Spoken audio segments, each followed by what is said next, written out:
Maysoor.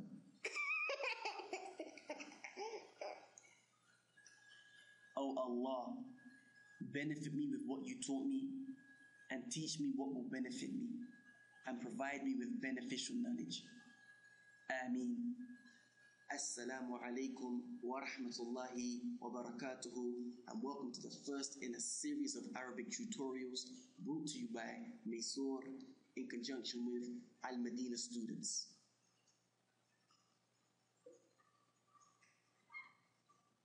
These videos have been inspired by the Madinah book series, and they're really for those students who have basic Arabic reading and writing skills. I'll be referring back to the grammar rules that can be found in Madinah book 1, so let's begin. The first question you should ask yourself is, what should I know by the end of this lesson? The first thing you should know by the end of this lesson is, number 1, the 2 different types of sentences in Arabic. Number 2, the definition of a noun in Arabic. And number 3, the difference between a definite and indefinite noun. In Arabic, there are 2 types of sentences. A nominal sentence, pronounced jumlatun ismiyatun, and a verbal sentence, pronounced jumlatun fi'liyatun. A nominal sentence is simply a sentence that begins with a noun. As for a verbal sentence, jumlatun fi'liyatun, it's a sentence that begins with a verb. So if a nominal sentence is a sentence that begins with a noun, the next question we have to ask ourselves is, what is a noun in Arabic? A noun in Arabic can be the name of a person. For example, Muhammad, Zaid, Maryam. It could be the name of a place. For example, London, America, or Saudi Arabia. It could also be the name of a thing. For example, a pen, a book, a mosque, etc. It's important to note that Arab grammarians also consider pronouns such as he, huwa, she, hiya, they, hum, or hunna. Hum if you're referring to 3 or more men. Hunna if you're referring to 3 or more women.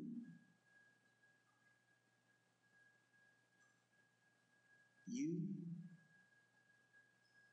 anta or anti. Anta is for singular masculine.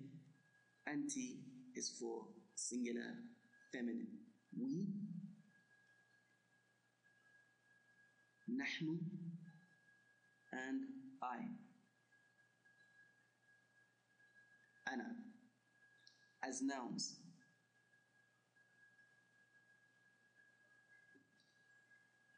In Arabic, we also have a pronoun if we want to refer to 2 people specifically, be it 2 men or 2 women, or 1 man and 1 woman, and it's referred to as huma.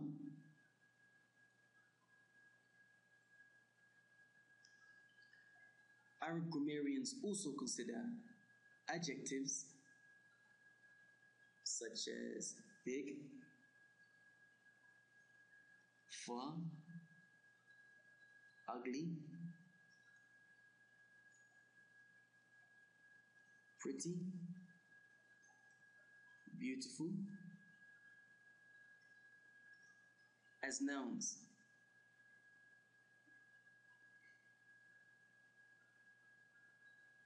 Nakiratun is used to describe a noun that is indefinite.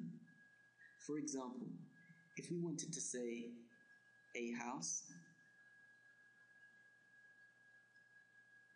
it is pronounced Baytun. If we wanted to say a pen, it is pronounced Qalamun. If we wanted to say a book, it is pronounced Kitabun. Now, the un sound at the end of the word is known as tanween and renders the word indefinite. It corresponds to the English indefinite article a or an.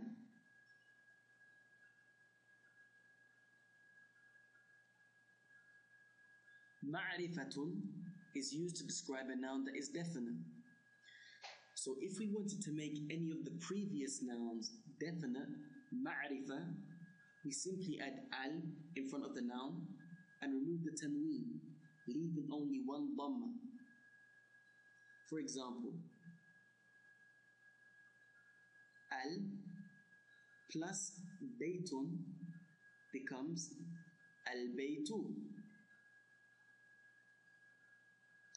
Al plus masjidun becomes al-masjidu.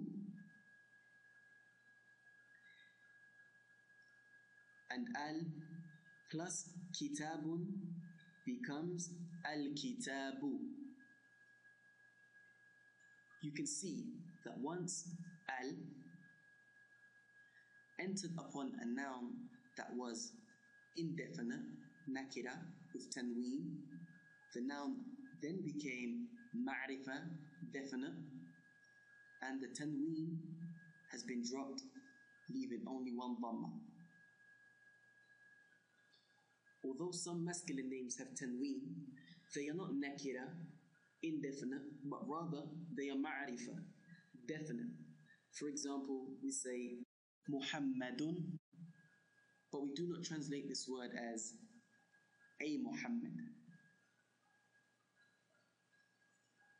We just say Muhammad, and it will be incorrect to say Al-Muhammadu.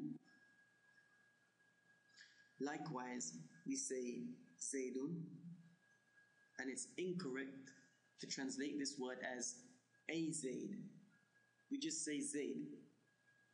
Similarly, we do not say Az-Zaydu. And finally, we say Bilalun, and we do not translate this word as a Bilal, because all of these names that carry tanween are in fact ma'rifa. And it will be incorrect to say Al-Bilalu. So we don't say the Muhammad, we don't say the Zayd, and we don't say the Bilal. In summary, in today's lesson, we've covered the different types of sentences in Arabic. We also looked at the definition of a noun in Arabic. And finally, we discussed the difference between a definite and indefinite noun. I hope you've enjoyed and, more importantly, benefited from today's lesson. And I ask Allah Ta'ala that He accepts this small effort from me and from you. وَجَزَاكُمُ اللَّهُ خَيْرًا. Assalamu alaikum wa rahmatullahi wa barakatuhu.